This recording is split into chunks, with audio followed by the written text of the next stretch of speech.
I just watched a living creature have its life violently stripped away. No knife, no poison, not a single drop of blood spilled.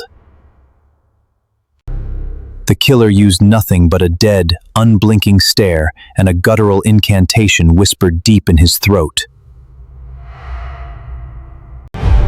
If you think this is just some cheap street magic designed to pickpocket tourists, you are dead wrong. Tonight, I infiltrated the darkest criminal underworld of Cairo to confront a real, breathing black magician. Cairo is a mutated city. It is violently ripped in half. One side is roaring modern chaos, the other is trapped in the dark ages.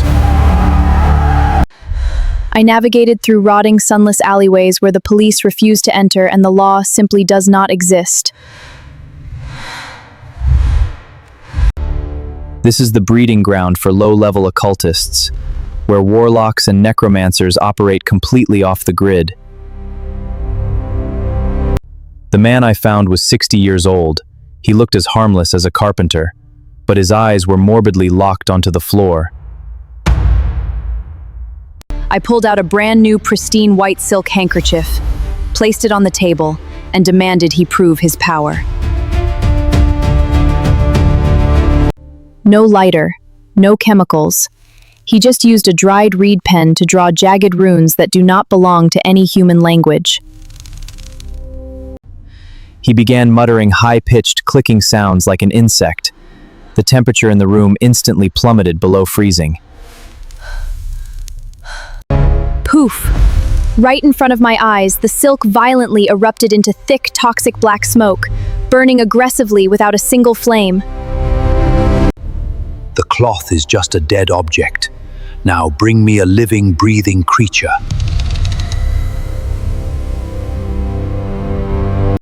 My guide brought in a pure white hen. It was perfectly healthy, thrashing wildly against the cold stone altar.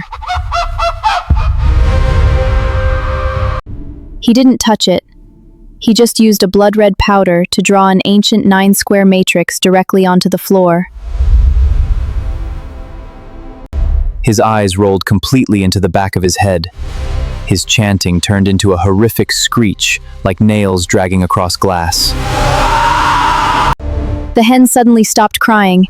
It began vibrating violently, as if struck by invisible lightning. Its eyes went completely milky and blind.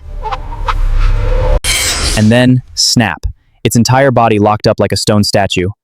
It died instantly. A perfect, untraceable murder leaving zero forensic evidence. The silence was deafening. The old man slowly lowered his eyes, explaining the horrifying truth of what just strangled that poor animal. Hiding in the shadows is a force he calls shadow soldiers, low-level, aggressive parasitic entities starving for life force. Black magic isn't a miracle. It is the art of the contract, feeding them raw energy in exchange for carrying out bloody assassinations.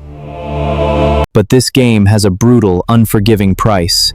The warlock pulled down his collar, revealing a charred, black crater on his chest. If I lose focus for even 1 second, or if my greed exceeds my power, the entities will instantly turn around and devour my soul. That is exactly why he never dares to look up. He is trapped in an endless psychological war with the very demons he feeds.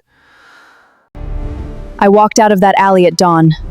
A chilling realization hit me. This was just low-level magic, the garbage of the spiritual world. If a frail old man can steal a life using shadow soldiers, what unimaginable, apocalyptic magic did the high priest use to protect the pharaohs? The secret to the ultimate initiation rituals, the true power to touch the thrones of the gods, is not found in Cairo. It lies in the sacred city of ABYDOS, where the god Osiris was violently dismembered. Follow me there right now. Click here!